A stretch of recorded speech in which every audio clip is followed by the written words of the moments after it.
Brother Gardner, I've been searching the scriptures. I want to understand the truth. What can we study about?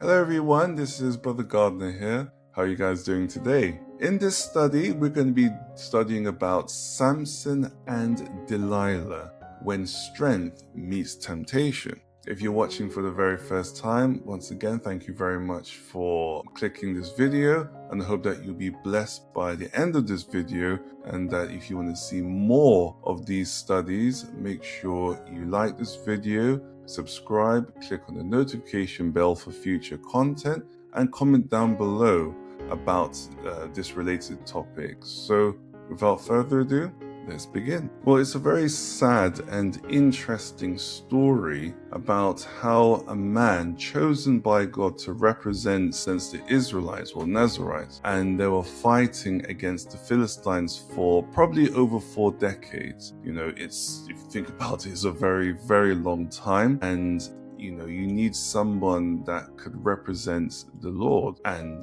the fact of the matter is, whenever you're fighting against the enemy, we always have the Lord, but they need someone that will help them during these very challenging times, and that's where Samson comes into play. But he has a lot of downfalls, a lot of weaknesses. We'll definitely uncover that as we study along. But it starts off with his parents. His father named Manoah, and Manoah's wife. And if you actually study, I believe it's in the book of Judges chapter 13, you can read it in your own time, it talks about how she was barren and can't provide children for Manoah. So the Lord saw how faithful she is. She doesn't drink any alcohol or doesn't do anything that's wrong, so he sees her as very, very pure, and he sees her as potential, just like Mary and Mary's cousin. You can find it in the book of Judges chapter 13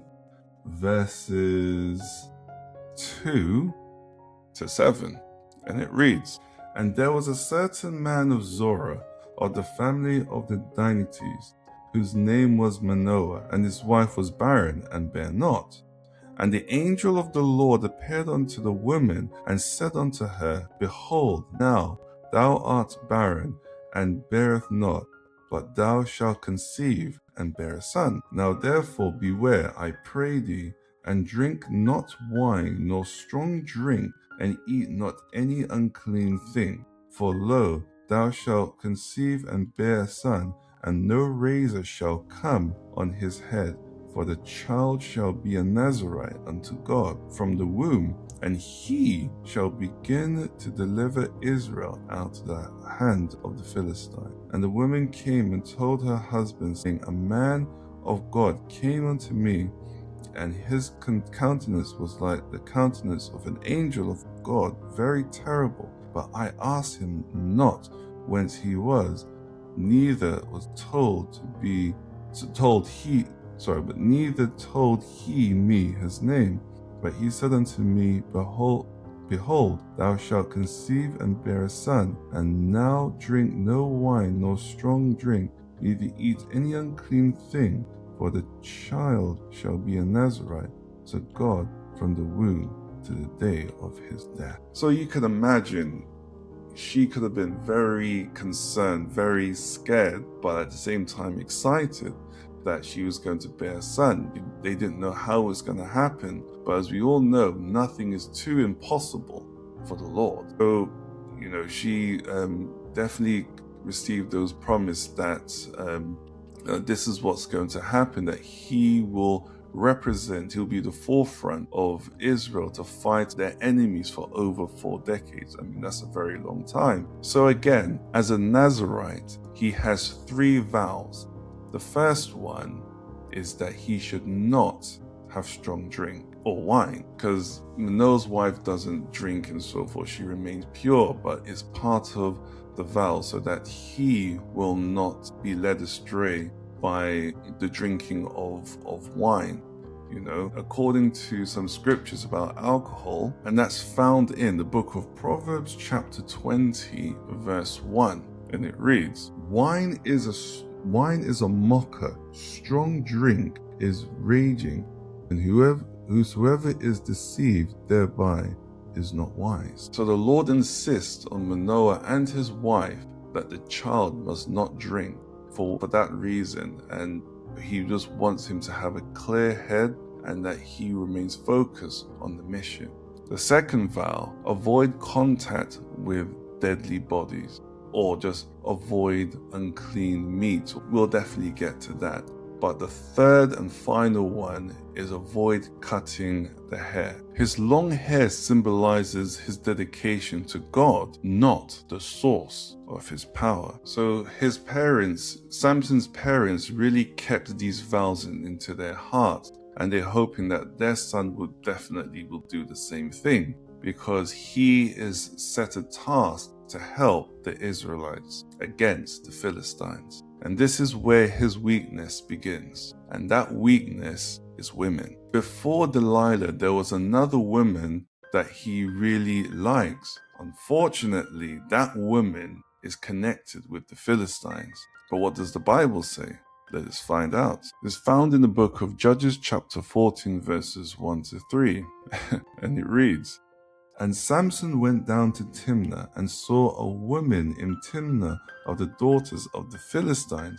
And he came up and told his father and his mother and said, I have seen a woman in Timnah of the daughters of the Philistines. Now therefore get her for me to wife. Then his father and his mother said unto him, is there never a woman among the daughters of thy brethren, or among all my people, that thou goest to take a wife of the uncircumcised Philistines?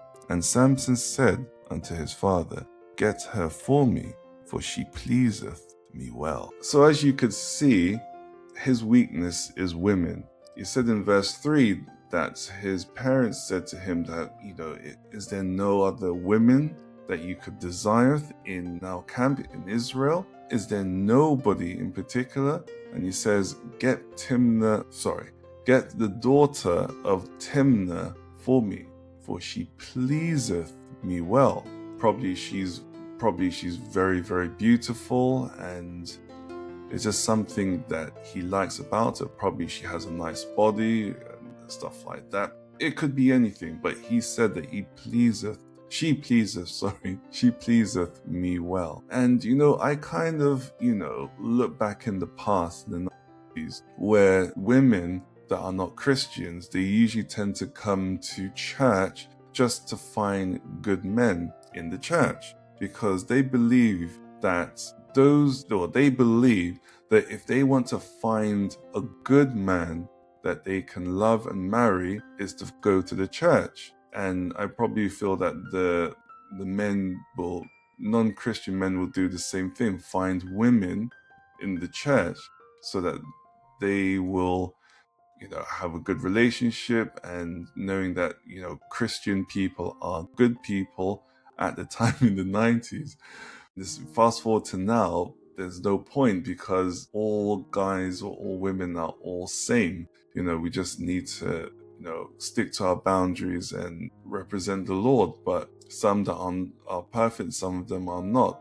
No one's perfect, but at that time, that was the place to go, where people want to find a good man or a good woman. So it is what it is, and it's sad that in this day and age things have changed, but that's what Samson wants. He feels like, this woman's for me. I want her in my life.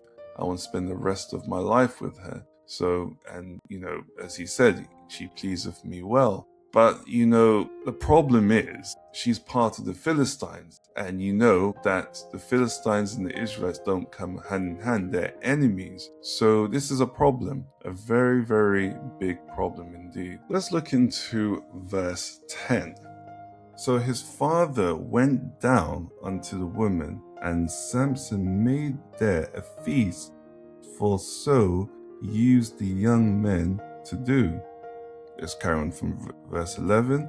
And it came to pass, when they saw him, that they brought 30 companions to be with him. So they had a feast. Now, when you think about it, when you have a feast, it revolves around food and of course drinks. But what kind of drinks? That's the thing. It could be the fact that, when you're having a feast during those times, you can't have a feast without having a drink. And could be strong wine or, alcohol. So in verse 10, that he had a feast, so he has to get involved and dine with the enemy, and that's the Philistines. So, it's sad, but, when you're not motivated and your heart and mind is not with the Lord, you just literally tend to do anything. So you have to be very careful and always guard your heart. Unfortunately, he didn't do the same. And while he's enjoying the feast with the Philistines and everyone, he thought, you know what? I want to make something interesting. Let's make a bet. And obviously, as Christians, we don't do bets or anything. It's not the right thing to do. But he says, you know what? I want to give you a riddle. If I give you a riddle and you can answer the riddle within 7 days, I'll give you this materials and so forth. I'll read it to you in verse 12 to 14 of the same chapter. But if you don't answer it within 7 days, then vice versa. I get everything from you. So let's read what Samson says. And Samson said unto them, I will now put forth a riddle unto you. If ye can certainly declare it me within 7 days of the feast, and find it out, then I will give you 30 sheets and 30 change of garments. But if ye cannot declare it me, then shall ye give me 30 sheets and 30 change of garments. And they said unto him, Put forth the riddle, that we may hear it. And he said unto them, Out of the eater came forth meat, and out of the strong came forth sweet. And they could not in 3 days expound the riddle. Now, he broken his second vow. First, it was the alcohol, he shouldn't touch it. So unfortunately, when he had the feast, I'm guessing he pretty much indulged in that because it's a feast. It involves alcohol.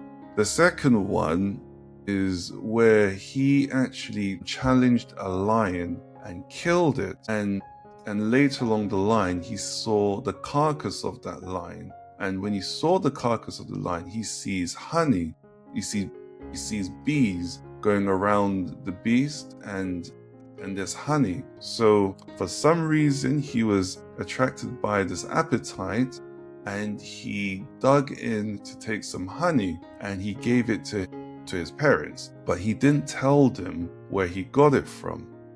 So the Lord specifically said to Manoah's wife that, the 3 things: avoid alcohol, avoid contacting the dead body, and make sure his hair remains long, that no razor will touch it. So you could see the disobedience from there. It's absolutely foolishness, but when we see temptations, we have to have, again, as I say from my previous studies, practice self-control. It might seem attractive for some, but just walk away. I mean, if I see that from Samson's eyes, I thought, doesn't look appealing. Having honeycomb all inside the lion's body just doesn't seem appealing. But probably he likes honey, likes sweet stuff. He has a sweet tooth, and he just did what he had to do. So it was part of the riddle that the Philistines couldn't answer. And you can read the rest of the story in chapter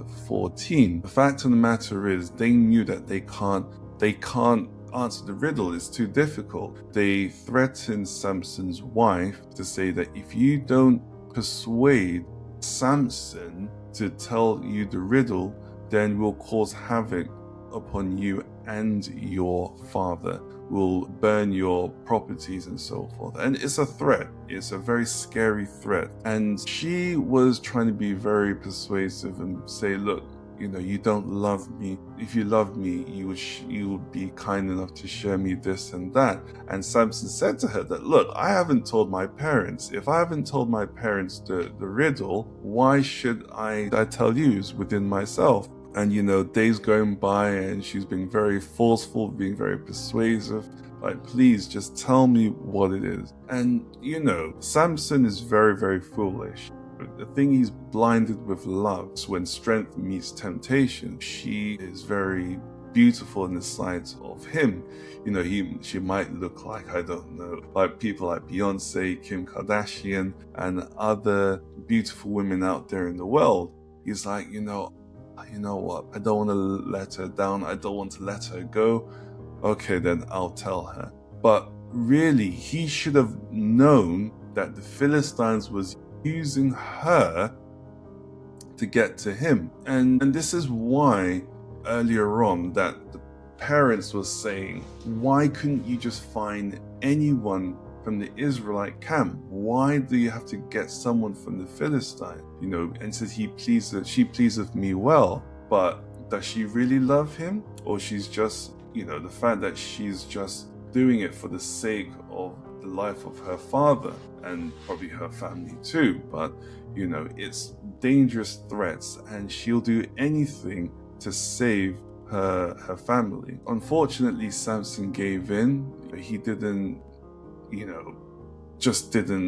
see other alternatives, because they just got married and he doesn't want to divorce her and so forth.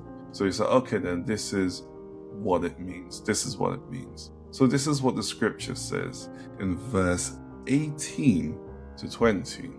And the men of the city said unto him on the 7th day before the sun went down, what is sweeter than honey, and what is stronger than a lion? And he said unto them, if ye had not plowed with my heifer, ye had not found out my riddle. And the Spirit of the Lord came upon him, and he went down to Ashkelon, and slew 30 men of them, and took their spoil, and gave chain of garments unto them, which expounded the riddle. And his anger was kindled, and he went up to his father's house.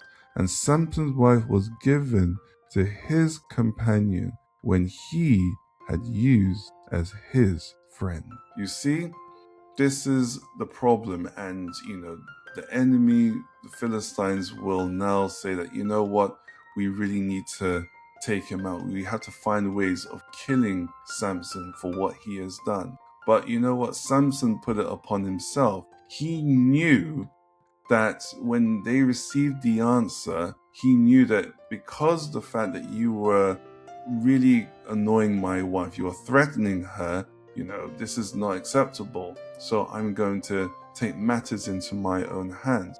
And this is what God wanted to avoid him do. But, he has his own minds, and he's really distracted by the love of this woman and so forth. He's just literally doing everything that the Lord told him not to do. He broken 2 vows at this stage, and is hoping that the third one will not be revealed. You know how we as human beings, or as Christians, we always tend to make mistakes.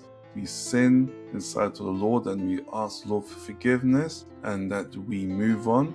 People also say that, we make mistakes, but the most important thing is that we learn from it. And that's very true. I made so many mistakes in my life, and I just learned from it so that I can avoid it. We were hoping that Samson will learn from his mistakes and avoid them. Like, for an example, with women that from the Philistines, that, these women are not trustworthy.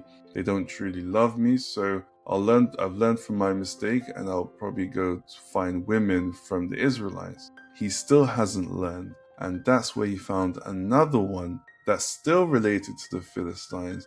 And that woman is, you guessed it, Delilah. In Judges chapter 16 verse 4 reads, And it came to pass afterwards that he loved a woman in the valley of Shorek, whose name was Delilah. That's why it's a very sad story. But We'll get there. As you could see, he was attracted by her beauty. Again, probably she's very good looking. She has a nice body. Something about her really grabs his attention. But again, she was connected to the Philistines. But here's what verse 4 says. And the lords of the Philistines came up unto her and said unto her, Entice him, and see where his great strength lieth, and by what means we may prevail against him, that we may bind him to afflict him, and we will give thee every one of us 1,100 pieces of silver. So again, people love money back in those days. People love money now, but I'm not sure how much it is in pounds or in dollars. 11,000 pieces or 1,100 pieces of silver must be a lot of money. It could be, I don't know, worth $20,000 or $40,000 worth of 1,100 pieces of silver. If you know how much it is roughly, then yeah, comment down below. I'll be very interested. But it was a lot of money that she cannot turn down. It was life-changing, and this would be an opportunity for her to spend exactly what she wants. So she knows, you know what? I'll do this for you. I'll do what I need to do. And again, just like the previous wife, they have no intentions. But Samson, again, he was just blinded by love. He was tempted by love, and that love is not genuine, but is of the enemy. So let's see what Delilah says in verse 6 to 7 in chapter 16. And Delilah said to Samson, Tell me, I pray thee, wherein thy great strength lieth, and wherewith thou mightest be bound to afflict thee. And Samson said unto her, If thou bind me with 7 green withs that were never dried, then shall I be weak and be as another man. So she did exactly what she said, and didn't say exactly what she said per se, but she used her initiative just to see exactly what he has to say, and then got the withs and tied his wrist, and then she shouted, Samson, awake! The Philistines are here! And he just snaps it off very quickly. And she says, Samson, you don't love me. If you love me, you would tell me the truth. You humiliated me. You lied to me. And I'm thinking to myself, if he understood, if he comes to his senses, that this is all a trap, she's trying to trick you. She's trying to set a trap. Again, as some people say, it's just foolish love. Foolish love indeed. She was very upset and disappointed, and then she did the same thing, what is your strength? And he says something similar with the whiffs and so forth, and then it just continues on until she really gets frustrated to say, look, if you love me, if you truly love me, you would be very, very honest with me. But if Samson comes to his senses, he realized that this is all a trap, and he should just walk away as quick as possible. Again, it's just false love. He's just addicted to her beauty, and he'll do anything for her, but at what cost? Let's read what verse 16 to 17 says.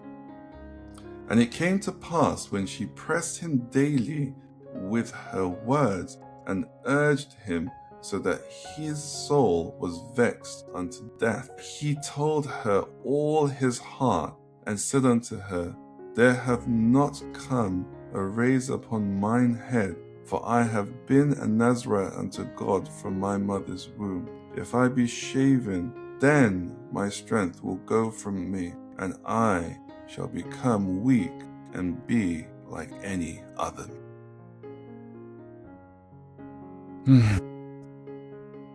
I just don't get it. If he'd realized that all of this was a trap, he would have walked away. But because he loves her to death, he told her everything that she needed to know, but not for her benefit, but the Philistines. Of course, she's going to get money for it, but the Philistines sees him as a big threat. So unfortunately, she shaved his head, and that was the third and last vow that he broke, is for him to not have his hair cut. First is alcohol, then is not avoid touching dead bodies, and now this. So let's read the outcome. Verse 19 to 20. And she made him sleep upon her knee, and she called for a man, and she caused him to shave off the 7 locks of his head, and she began to afflict him, and his strength went from him. And she said, The Philistines be upon thee, Samson. And he awoke out of his sleep and said, I will go out as at other time before and shake myself. And he wist not that the Lord was departed from him. Samson realized how he became so foolish not to realize that all of that was a trap. He'll be looking at Delilah's face and saying, like, Delilah, you have betrayed me. But no, you betrayed yourself. And, it was very sad what they did to him. It said in verse 21 that they put out his eyes. I mean, it's very graphic, but it's so painful knowing that you're not going to see again, that you're blind. I mean, he was blinded from the beginning, but he was spiritually blinded, but now he's physically blinded as well. And it's a shame. And, you could imagine the Israelites were feeling that the Philistines have now got their enemy, and they will entrap him and do whatever they want to him. And, Manoah, you can imagine as a father, could be disappointed and very upset that he'd broken all these vows for his selfish gain. So the consequences of Samson's choices, he lost his strength, he lost his freedom, he lost his vision, and he lost his dignity. In Proverbs chapter 27 verse 12 reads, A prudent man foreseeth the evil and hideth himself, but the simple pass on and are punished. If he foreseeth evil and walked away, he will continue representing Israel and fighting against the Philistines. But he wasn't wise enough to realize that he was simple, as they said in Proverbs chapter 27 verse 12. Let us be prudent and be aware of evil and walk away. We can also say the same thing about King Solomon, about having so many wives and so many concubines. He said in 1 Kings chapter 11 verse 4, says something about the wives led him astray, because majority of the wives that he had were idol worshippers, and his heart was not set upon the Lord, but was mixed with every other religions that his wives have. But there's another positive example, and that person is Joseph.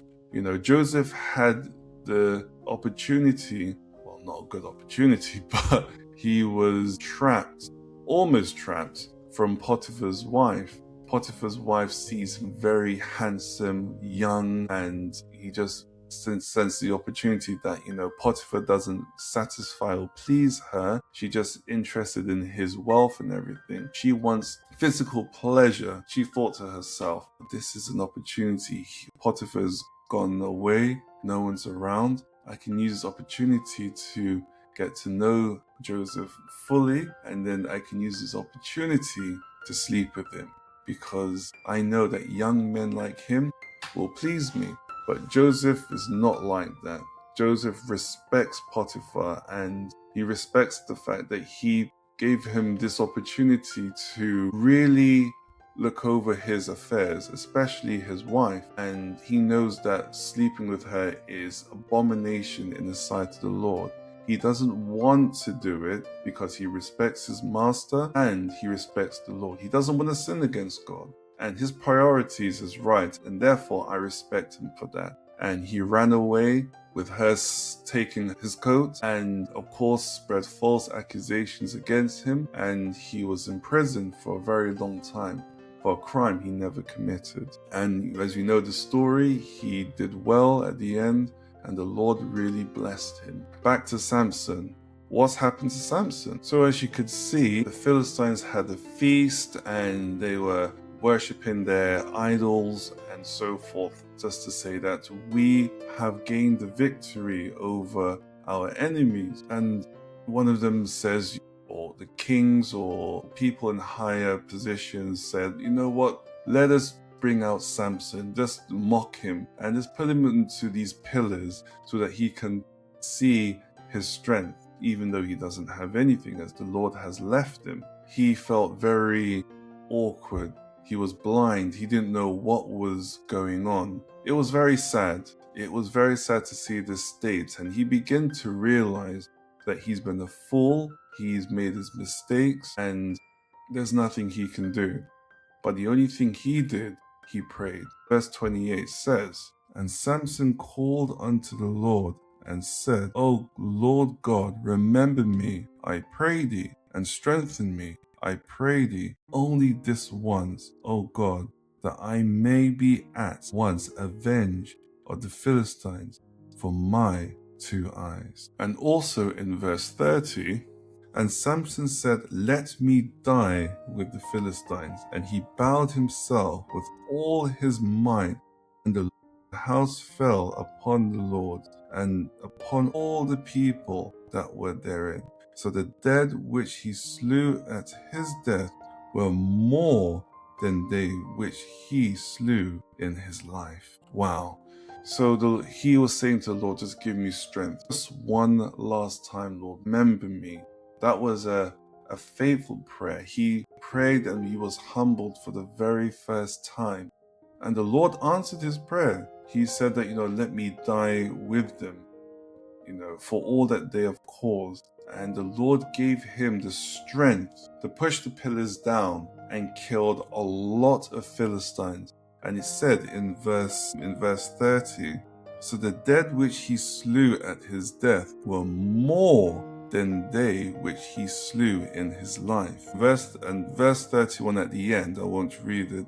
He said at the end that he judged Israel 20 years. So during that time, during his reign in 20 years, before his death, he killed more than his reign in 20 years. So that just pretty much tells you everything you need to know about his decision making in the past.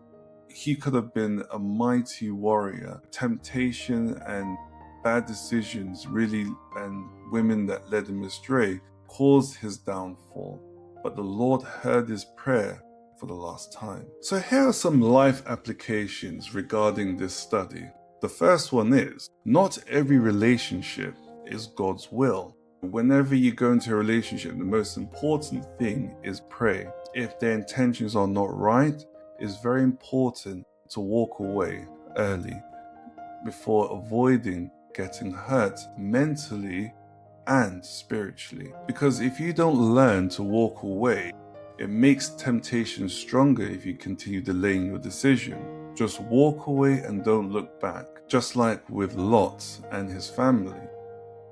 Lot has been told to run away from Sodom and Gomorrah and don't look back, not even once. Sadly, Lot's wife did turn back and turn into a pillar of salt. So learn to walk away early. That's the second point. The third point, guard your heart. And number 4, recognize manipulation. When Delilah was with Samson, the 3 things that she was showing is deception, emotional pressures, and persistence. When you see people do stuff like that in general, you have to look at the warning signs that this is not right. Obviously, there's a lot of peer pressure amongst our youth and young adults, and there's just so much that is going on that, some people just like to go with the flow. But, what cost? That's the thing. And you see the problems in future that will really affect you, especially in your spiritual life. Then you question yourself that, I should have done this and that. I remember there was a time where I was with my friends and we were going to the clubs. I had the opportunity to walk away and go home or just go with them. I went with them. I didn't drink or didn't smoke or any of that stuff. I just thought, okay, let me just go with them and just go with the flow. And I just thought, in my heart and my mind, I thought, why am I doing this? Why? Thankfully, we only stayed for 1 minute and we left and we went somewhere else. I was so relieved that day. And I come to that realization that I cannot compromise anything. I just walk away if something doesn't feel right. And you should do the same thing too. So we really have to learn from Samson's situation, learn from his story so that we can avoid these mistakes. When we read the Bible, it gives us a lot of life lessons, and it's very important that we learn from them so we can better ourselves and represent Christ in a very dark and challenging society. You look at David, King David. He was a faithful man of God, and he always tends to do what's right in the sight of the Lord until he saw Bathsheba. And the rest is history. You should definitely read that story of his temptation for women. I mean, to be honest with you, most of us men, our weakness is women. We see women in our billboards, you see them in music videos, in films, and other source. But at the end of the day, we are very weak when it comes to women, because women are very beautiful, and because of their looks and their bodies and so forth in this day and age, it makes men mentally and physically weak. But you just have to be very careful of these things and to guard our hearts at all times. And other things that will lead us to sin, we just need to walk away and again have self-control in us. So brothers and sisters, we just have to learn from his story, and he did good at the end by defeating most of the Philistines at the end, and sadly his life was gone. But has the Lord forgiven him? We may never know. But we just have to learn from these important lessons just to be aware for your mental and spiritual health. When you see these warnings that you want to do this and do that, if mentally and physically doesn't feel right, and spiritually as well, just have the power to walk away. Just say in your mind, get behind you, Satan, and just walk. Just keep walking like Lot. Just keep walking and don't look back. Don't worry. The Lord will always make a way for you, and he has so much plans for you. He has potential in you, just like everyone else that we read in the Bible. So thank you very much for watching this study. If you reached to the end, thank you so much. Make sure you like, subscribe, click on the notification bell, and comment down below relating to this study. So guys, have a good day. May God be with you, and I'll see you in the next video. Take care.